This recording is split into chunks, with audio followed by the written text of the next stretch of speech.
Are you struggling to pass data to your Angular app when using Firebase? You're not alone. Today, we're diving into how to effectively handle background messages and update your app accordingly.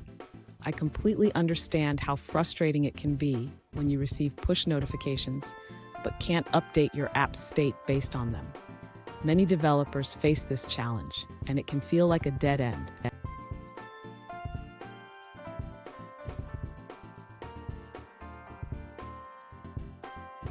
Here's the specific question we're addressing. One user asked how to update values in their Angular app when using the setBackgroundMessageHandler function in Firebase. They can update values with onMessage, but they need a solution for background messages. Sound familiar? Let's explore this together. So what's the issue here? When your app is in the background, the setBackgroundMessageHandler function is triggered, but it runs in a separate context. This means you can't directly access your Angular app's state. Let's break down how to work around this. And stick around.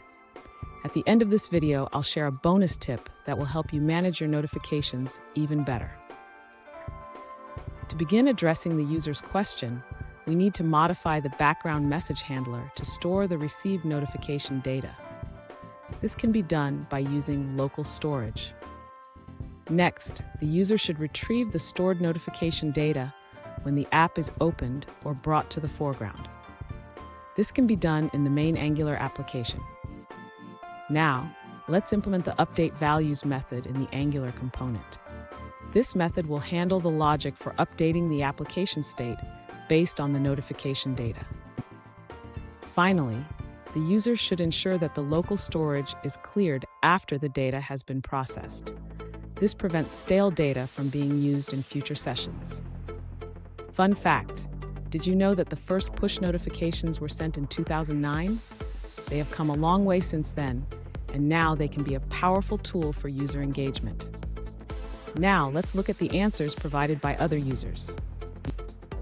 An alternative solution involves using the clients.matchAll method to get a list of window clients. This allows you to post a message to each tab of your application from within the setBackgroundMessageHandler.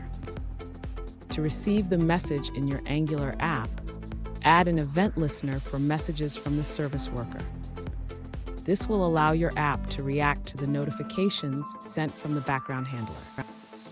For more details, you can check the GitHub page linked in the description. This method can help you effectively manage notifications in your Angular app. Here's that bonus tip I promised. Always test your notification handling thoroughly. Different browsers may behave differently, so make sure to check how your app responds across platforms. And there you have it. You now know how to pass data to your Angular app from the setBackgroundMessageHandler function in Firebase. If you found this video helpful, please subscribe for more tips and tricks.